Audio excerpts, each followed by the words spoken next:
This is a public service announcement brought to you by Hindsight. Relax, rest your eyes, and listen to the words of Pastor Chuck. He that justifies the wicked and he that condemns the just, they are both an abomination to the Lord. I've heard people try to justify the wicked, and I have heard people condemning the just. We are living in an age where this is a very common practice. The holding up as idols before the public the wicked people, the putting down, making fun of the just people. These things are an abomination to the Lord.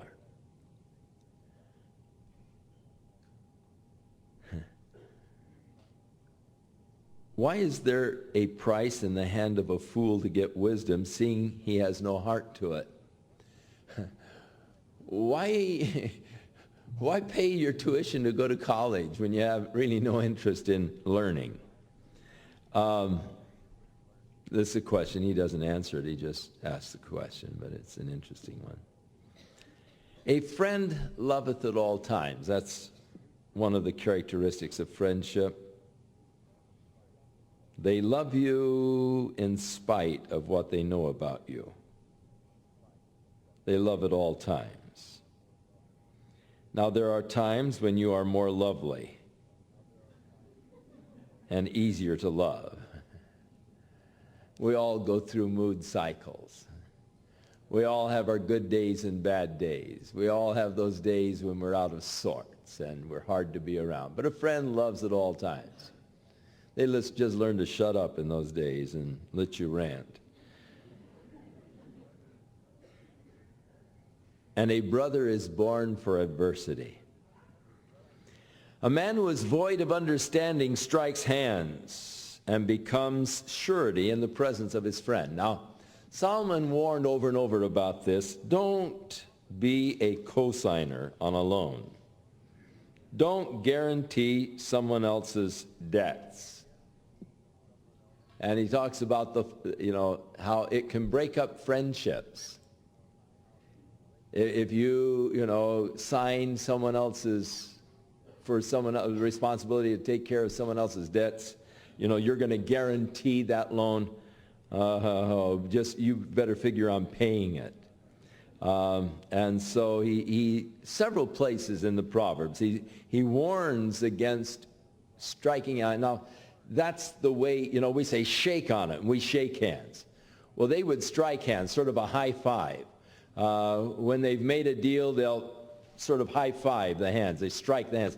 You can watch them even today. The custom is still prevalent today among the Bedouins and so forth when they're dickering over the price of a sheep and they're arguing and yelling at each other over, the price and all. And then finally, when they come to an agreement, they just slap their hands. They strike their hands, and it means that's a deal. All right, And but if you're the same thing, yeah, I'll pay his debt, wham, and you strike the hands. That's sort of the seal to the deal. It's sort of like signing. And well, they can't write their names. Most of them are illiterate. So you strike your hands is like signing a contract.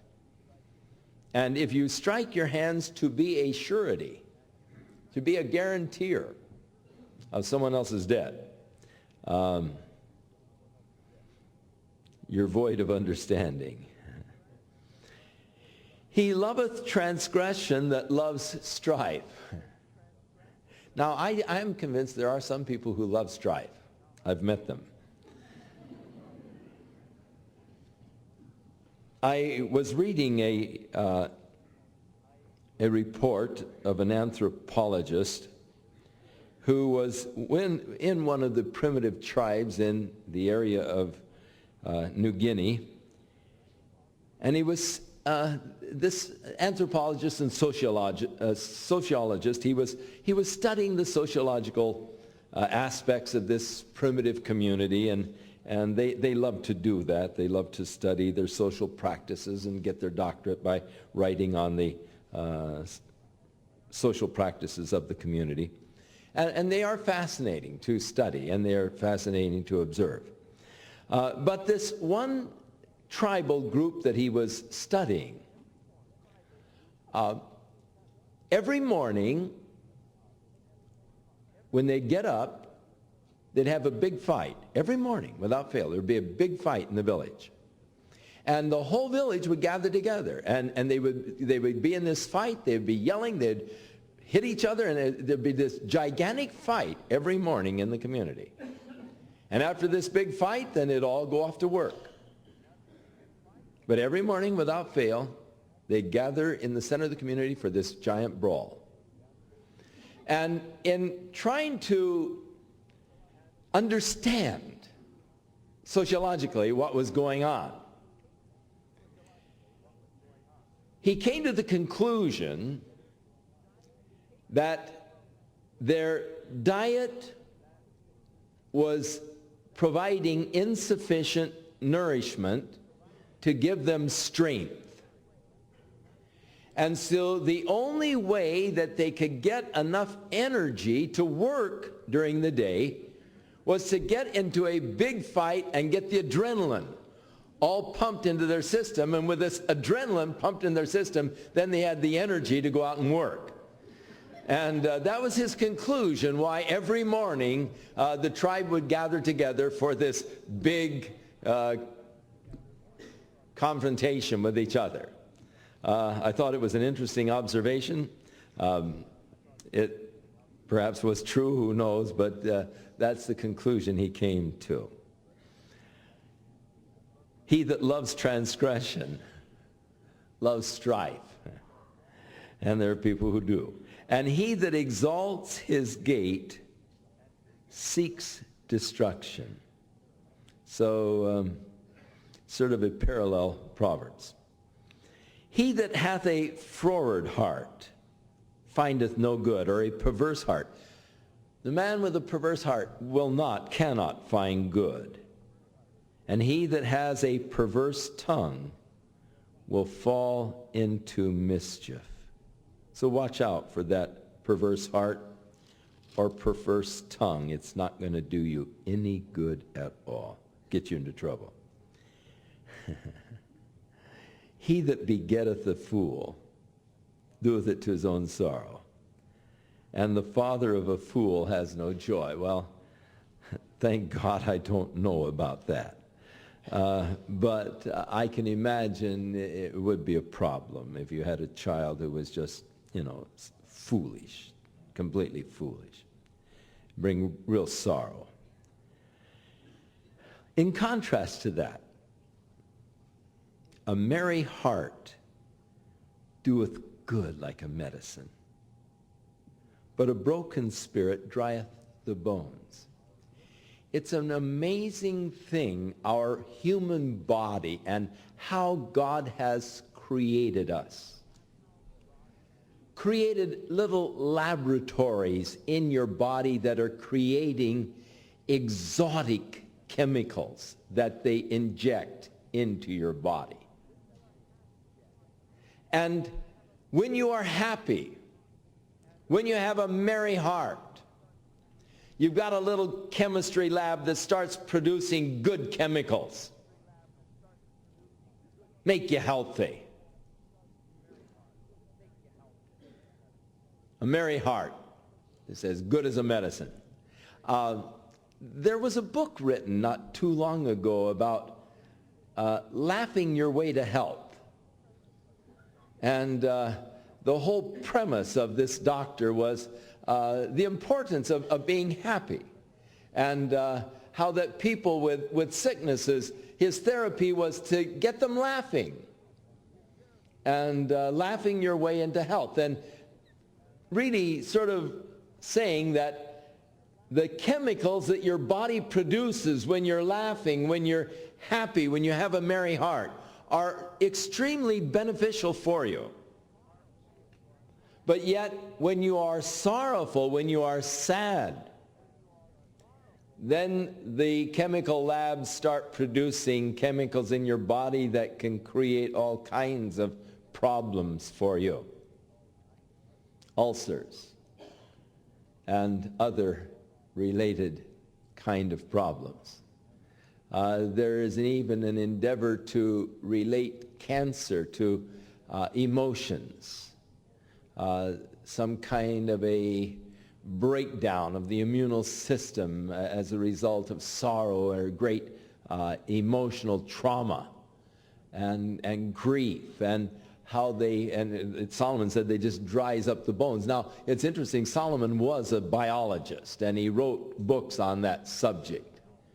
And it is interesting that there are books being written on the same subject today that sort of confirm what Solomon told us so long ago.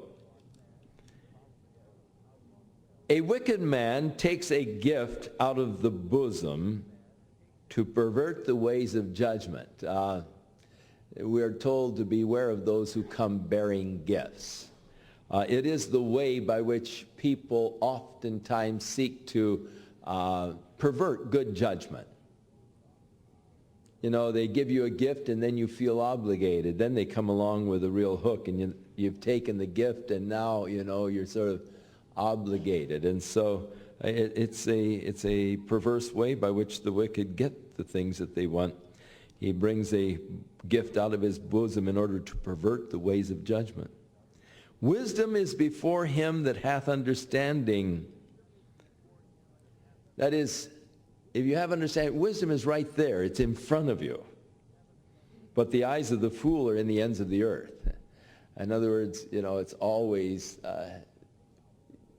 in some complex way out, kind of a far-off way to get the answers. But real wisdom, it's right, the answer is right there in front of you, you know.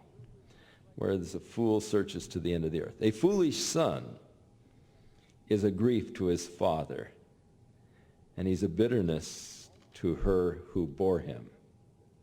Also, to punish the just is not good, nor to strike princes for equity.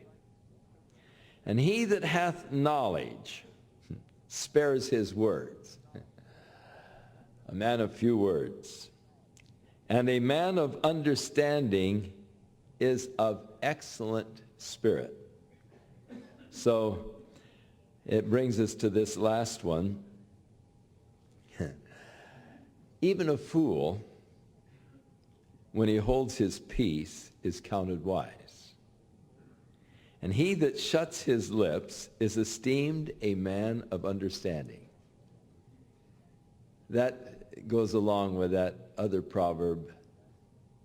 Better to keep quiet and let people think you're a fool than to open your mouth and remove all their doubts.